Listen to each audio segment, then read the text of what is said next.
Here we go, chapter 11. He became aware that the furnace roar of the battle was growing louder. Great brown clouds had floated to the still heights of the air before him. The noise, too, was approaching. The woods filtered men and the fields became dotted. As he rounded a hillock, he perceived that the one roadway was now a crying mass of wagons. That the roadway was now crying mass of wagons, teams, and men. From the heaving tangle issued exhortations, commands, imprecations. Fear was sweeping all along. The cracking whips bit and horses plunged and tugged. The white-topped wagons strained and stumbled in their exertions like fat sheep. The youth felt comforted in a measure by this sight.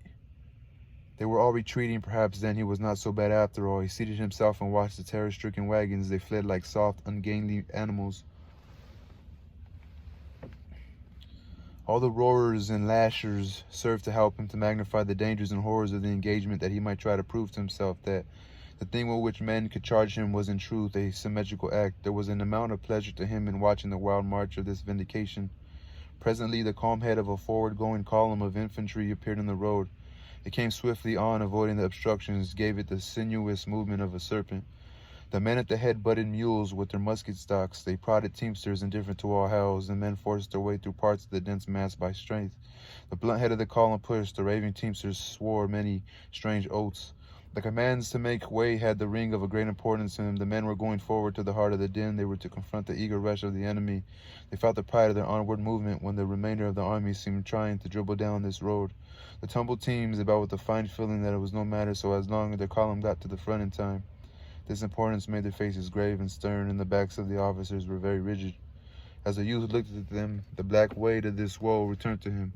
He felt that he was regarding a procession of chosen beings. The separation was as great to him as they had marched with weapons of flame and banners of sunlight. He could never be like them. He could have wept in his longings. He searched about in his mind for an adequate malediction for the indefinite cause, the thing upon which men turned the words of final blame. It, whatever it was responsible for him, he said. They lay the fault.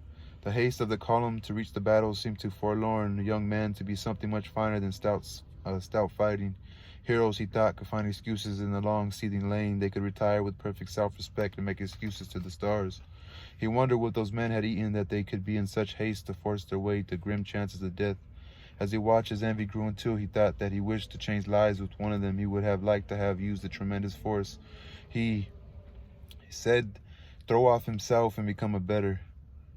Swift pictures of himself, apart yet in himself, came to him. A blue desperate figure leading lurid charges with one knee forward and a broken blade high. A blue determined figure standing before a crimson and steel assault, getting calmly killed on a high place before the eyes of all. Thought of the magnificent pathos of his dead body. These thoughts uplifted him. He felt the quiver of war desire. In his ears he heard the ring of victory. He knew the frenzy of a rapid, successful charge, the music of the trampling feet, the sharp voices, the clanking arms of the column near him made him soar on the red wings of war. For a moment he was sublime. He thought that he was about to start for the front. Indeed, he saw a picture of himself, death-strained, haggard, panting, flying to the front at the proper moment to seize the throttle and head out in the dark, leering witch of calamity.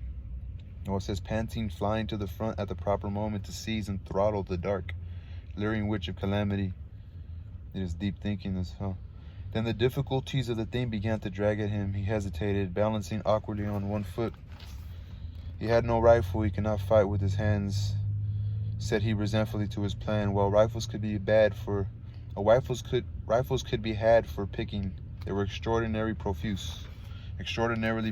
Also, he continued, it would be a miracle if he found his regiment. Well, he could fight with any regiment. He started forward slowly. He stepped as if he expected to tread upon some explosive thing. Doubts and he were struggling. He would truly be a worm if any of his comrades should see him returning thus, the marks of his flight upon him. There was a reply that the intent fighters did not care for what happened rearward, saving that no hostile bayonets appeared there. He would truly be a worm if any of his comrades should see him returning thus, the marks of his flight upon him. There was a reply that the intent fighters did not care for what happened rearward, saving that no hostile bayonets appeared there. Bayonets. In the battle blur, his face would in a way be hidden like the face of a cowled man. But then he said that his tireless fate would bring forth, when the strife lulled for a moment, a man to ask of him an explanation. In imagination, he felt the scrutiny of his companions as he painfully labored through some lies. Eventually, his courage expended itself upon these objections. The debates drained him of his fire. He was not cast down by his defeat of his plan, for upon studying the affair carefully, he could not but admit that the objections were very formidable. Furthermore, various ailments had begun to cry out. In their presence, he could not persist in flying high with the wings of war. They rendered it almost impossible for him to see himself in a heroic light. He tumbled headlong. He discovered that he had a scorching thirst. His face was so dry and grimy that he thought he could feel his skin crackle. Each bone of his body had an ache in it and seemingly threatened to break with each movement. His feet were like two sores. Also, his body was calling for food. It was more powerful than a direct hunger. There was a dull, weight-like feeling in his stomach, and when he tried to walk, his head swayed and he tottered. He could not see with distinctness. Small patches of green mist floated before his vision. While he had been tossed by many emotions, he had not been aware of ailments. Now they beset him and made him clamor as he was at last compelled to pay attention to them. His capacity for self-hate was multiplied. In despair, he declared that he was not like those others. He now conceded it to be impossible that he should ever become a hero. He was a craven loon. Those pictures of glory were piteous things. He groaned from his heart and went staggering off. A certain moth-like quality within him kept him in the vicinity of the battle. He had a great desire to see and to get news. He wished to know who was winning. He told himself that despite his unprecedented suffering, he had never lost his greed for a victory. Yet he said in a half-apologetic manner to his conscience, he could not but know that a defeat for the army this time might mean many favorable things for him. The blows of the enemy would splinter regiments into fragments. Thus many men of courage, he considered, would be obliged to desert the colors and scurry like chickens. He would appear as one of them.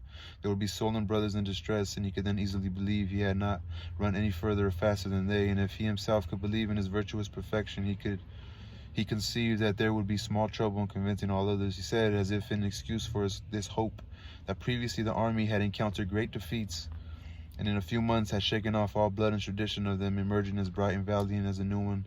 Thrusting out of sight the memory of disaster and appearing with the valor and confidence of unconquered legions, the shrilling voices of the people at home would pipe dismay.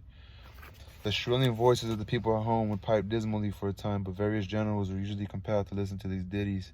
He, of course, found no compunctions for proposing a general as a sacrifice. He could not tell who the chosen for the barbs might be, so he could center no direct sympathy upon him. The people were afar, and he did not conceive public opinion to be accurate at long range. It was quite probable they would hit the wrong man who, after he had recovered from his amazement, would perhaps spend the rest of his days in writing replies to songs of his alleged failure. It would be very unfortunate, no doubt, but in this case, a general was of no consequence to the youth.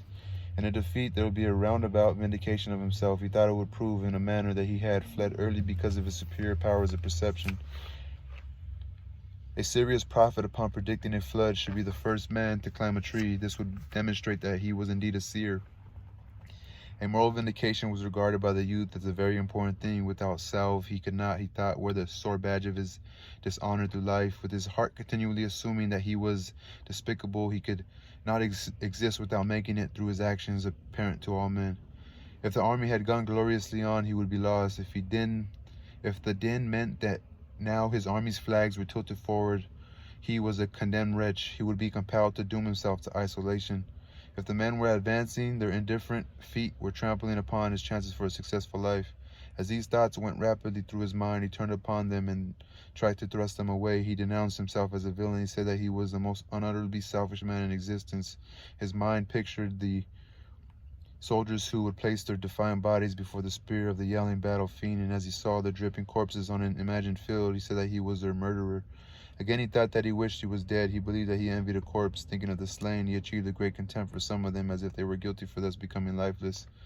They might have been killed by lucky chances, he said, before they had opportunities to flee, or before they had really been tested.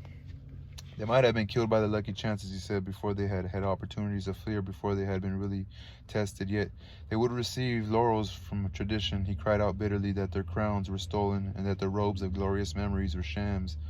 However, he still said that it was a great pity he was not as they. A defeat of the army had suggested itself to him as a means of escape from the consequences of his fall. He considered now, however, that it was useless to think of such a possibility. His education had been a success, for that mighty blue machine was certain that it would make victories as a contrivance turns out buttons. That it would make victories as a contrivance turns out buttons. CONTRIVANCE turns out buttons, contravands. He presently discarded all his speculations in the other direction. He returned to the creed of soldiers. When he perceived again that it was not possible for the army to be defeated, he tried to bethink him of a fine tale which he could take back to his regiment, and with it turn the expected shafts of derision. But as he mortally feared these shafts, it became impossible for him to invent a tale he felt he could trust. He experimented with many schemes, but threw them aside one by one as flimsy. He was quick to see vulnerable places in them all. Furthermore, he was much afraid that some arrow of scorn might lay him mentally low before he could raise his protecting tale. He imagined the whole regiment saying, "Where's Henry Fleming? He run, didn't he? Oh my." He recalled various persons who would be quite sure to leave him no peace about it. They would doubtless question him with sneers and laugh at his stammering hesitation. In the next engagement, they would try to keep watch of him and discover when he would run. Wherever he went in camp, he would encounter insolent and lingeringly cruel stares. As he imagined himself passing near a crowd of comrades, he could hear someone say, "There he goes."